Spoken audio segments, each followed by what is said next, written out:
Hi, this is Rachelle with Live in Vibrancy, and today I'm going to talk about creating a relationship with a specific person from a self-focus. Creating a relationship from a self-focus. I want to start by clarifying that manifesting anything it's a feeling process. It's not really a doing process. So sometimes people will feel like they just need to follow these steps and then bang, it'll happen. But it's not really like that. And so often they feel frustrated. For example, if people are affirming all the time and they are not making their affirmations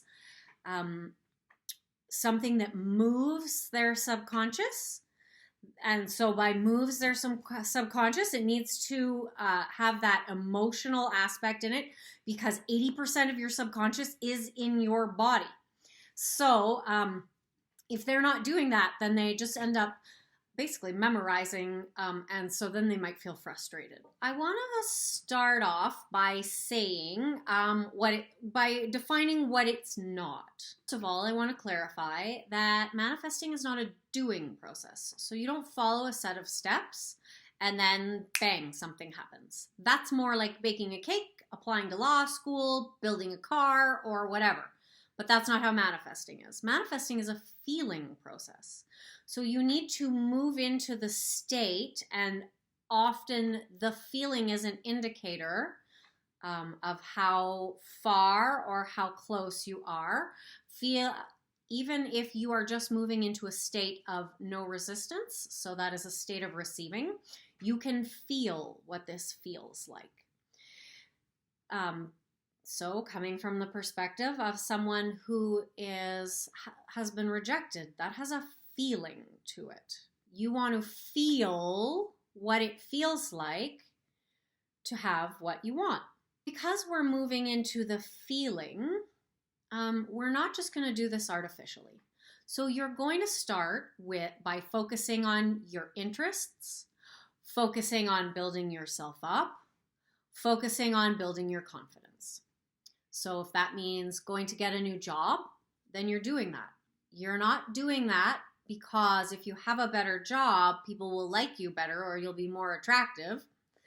You're doing it because it's a reflection of what you believe you're capable of. If you start going to the gym, you're doing that because it builds your confidence, because you want to feel better about yourself, because you want to be healthy. Not because if you get a better body, people will like you better. Or your specific person will notice that you're attractive and come back to you. Because it doesn't work like that. You're not going to go buy a car or show up, this one's my favorite, show up at parties and act like you're happy. Those are none of the things that are creating from a self-focus. A self-focus is very much focusing on what brings you joy, what reflects your capabilities outside of your limitations, right? Stepping outside of your limitations. Self-focus also means really starting to recognize and appreciate the things about you that make you special and you. Because those are the things that your person fell in love with to begin with. And so what happened was you probably just forgot those things about yourself, or you overlooked them and you started investing in sourcing all your joy outside of you. The reason that you love yourself. That's the important part.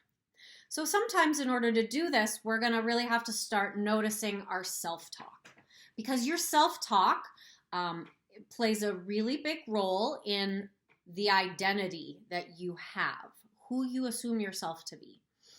I use more body-based cues because I took some time to really just become more embodied. And it's actually not that much work. It is mostly moving into presence. It's taking time to maybe do a meditation, a body scan meditation, or just moving into heart-brain coherence throughout the day. So that is where you take a moment and you just really appreciate something, but you take it in through your senses. So you might be looking out the window, noticing what a beautiful sunny day it is, and then just really being present with whatever sound you hear or the feel of your clothes on your skin. But now you're bringing your heart and your mind together. So these are all things that will help you become more embodied and will help you start to notice when you start to shift emotionally out of that place of limitlessness and into a place of feeling like you're limited. But for those of you that aren't, you can, there is a psychologist. She has a meditation that is wonderful and horrifying all in one breath. So you spend about a week minimum, and for 10 minutes a day, you look into a mirror. And she's got like a whole challenge that you can do. But even if you just spend 10 minutes looking in the mirror with the intention of noticing your self-talk, you will notice that the minute we stand in front of a mirror, it becomes our default to criticize. And that is going to give you a really good sense of what your self-talk actually is. So once you have an idea of what those limiting stories are, you're going to want to notice when they come up, right? So again, the focus is on you and the stories that you're telling about yourself. And I'm not talking about affirmations, because these stories are ones that you're carrying with you as your truths. So you want to notice them, and you want to have, some emotionally based affirmations that you can use to shift out of that. Or if you are coming from a more embodied space, you are going to you're going to move through the emotion, because an emotion operates like a shield. So when you are in an emotionally solid place, it doesn't matter what thoughts, well, these thoughts aren't running through your head, first of all, but it doesn't really matter what other people say to you. So this is, again, why I always come in from an emotional standpoint, is because in essence, it can operate like a shield against your limiting perceptions.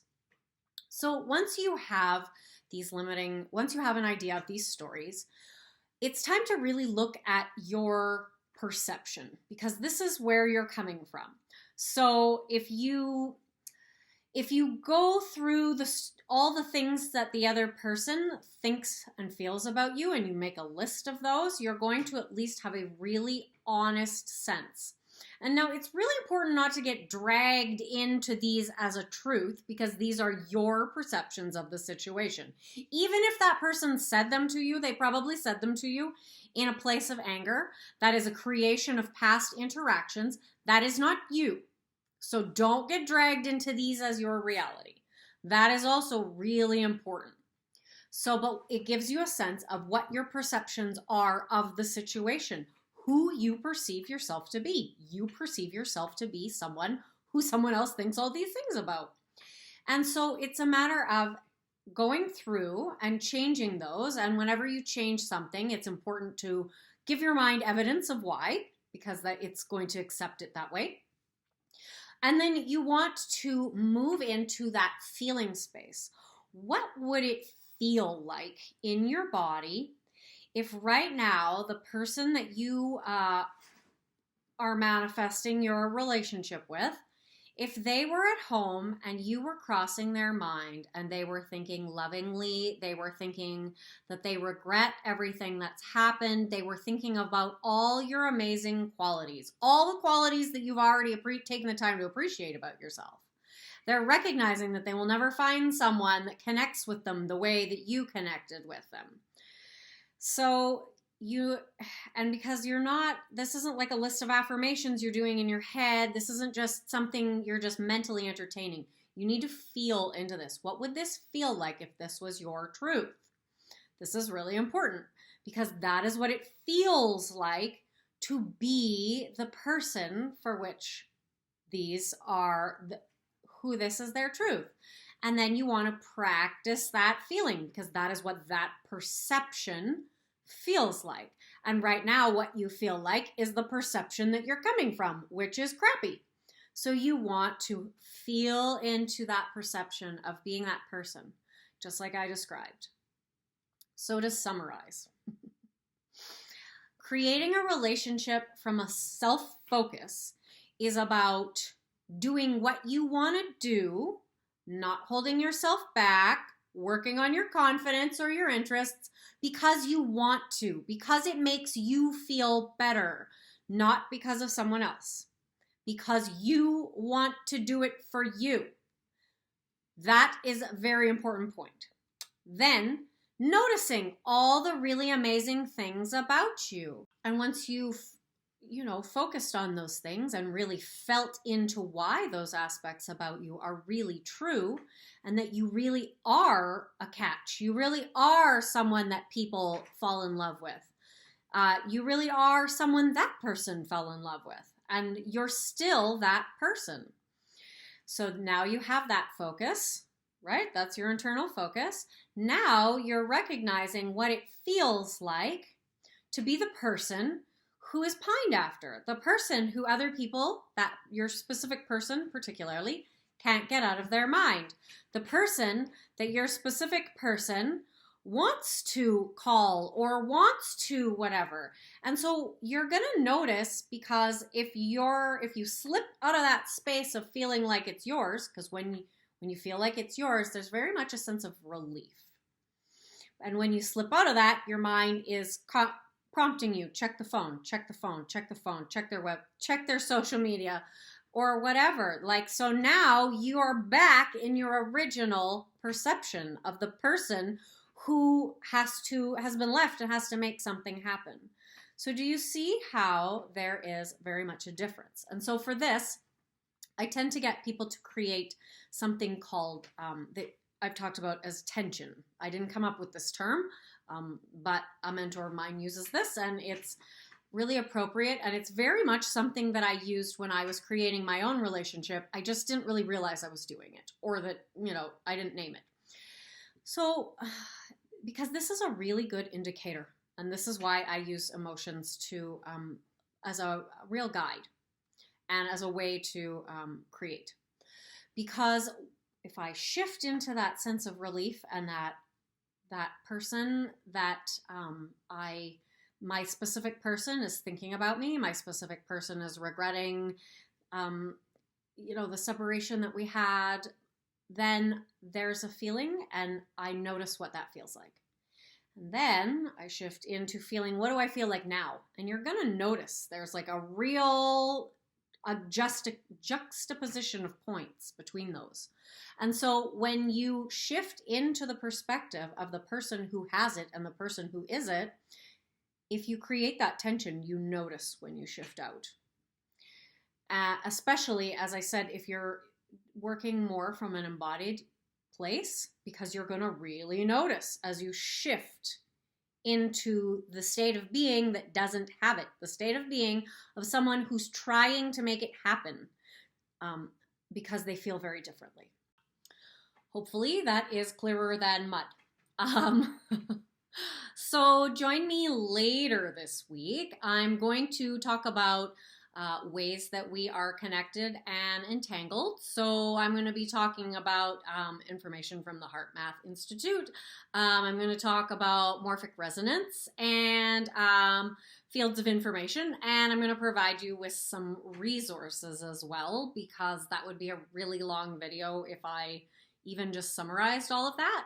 I'm also, that's also actually going to play into a 3-part series that I'm doing, answering 3 questions from an email that I received. And so the entanglement and morphic resonance will answer the question, how will my specific person know?